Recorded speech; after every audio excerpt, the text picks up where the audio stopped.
ഹരിശ്രീ ഗണപതയേ നമ അവിഘ്നമസ്തു. നക്ഷത്രജാലത്തിലേക്ക് പ്രിയപ്പെട്ടവരെ സ്വാഗതം ചെയ്യുന്നു.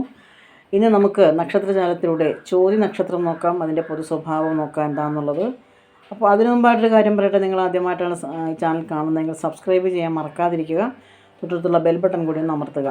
ചോതി നക്ഷത്രത്തിൽ ജനിച്ചവർക്ക് ചോറിന് മുട്ടുണ്ടാവില്ല എന്ന് പണ്ടൊരു പഴഞ്ചൊല്ലുണ്ട്, പണ്ട് മുതലുള്ളതാണത്. ഈ നാളുകാരിൽ ജനിക്കുന്നവർ നല്ല ശരീരഭംഗിയുള്ളവരായിരിക്കും, മധുരമായി സംസാരിക്കുന്നവരായിരിക്കും, ശാന്ത സ്വഭാവക്കാരാണ് ചോതി നക്ഷത്രത്തിൽ പിറന്നവർ. ഇവർ സങ്കടം കേട്ടാൽ സഹായിക്കുന്നവരാണ്. ആരെങ്കിലും അനീതി കാട്ടിയാൽ അവരുമായുള്ള എല്ലാ സഹകരണങ്ങളും എന്നേക്കുമായി അവസാനിപ്പിക്കും. ഉള്ളിലുള്ള കാര്യങ്ങൾ തെളിച്ചു പറയും. സ്വതന്ത്രമായ അഭിപ്രായങ്ങളും പ്രവർത്തന ശൈലിയും ഉള്ളവരാണ് ചോതി നക്ഷത്രക്കാർ. സഹായം അഭ്യർത്ഥിക്കുന്ന ആരെയും ഇവർ സഹതാപത്തോടെ അഭിമുഖീകരിക്കും. മറ്റുള്ളവരെ പറ്റി മനസ്സിൽ എന്തെങ്കിലും തോന്നിയാൽ ആ അഭിപ്രായം മാറ്റിപ്പറയുന്ന സ്വഭാവം ഈ നാളുകാർക്കില്ല.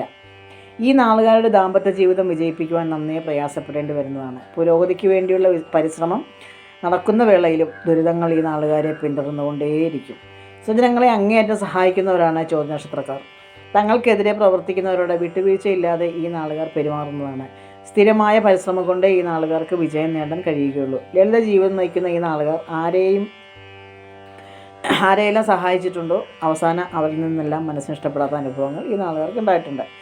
ഏറെ അപവാദങ്ങളും ആക്ഷേപങ്ങളും കേൾക്കാൻ വിധിക്കപ്പെട്ടവരാണ് ചോതി നക്ഷത്രത്തിൽ പിറന്നവർ.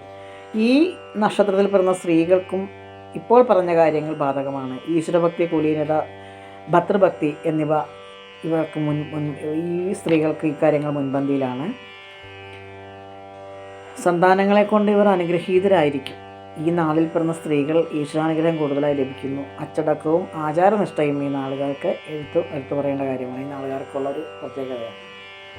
അപ്പോൾ മറ്റൊരു വീഡിയോയിൽ മറ്റു വിശേഷങ്ങളുമായി വീണ്ടും കാണുന്നവരെ നന്ദി, നമസ്കാരം.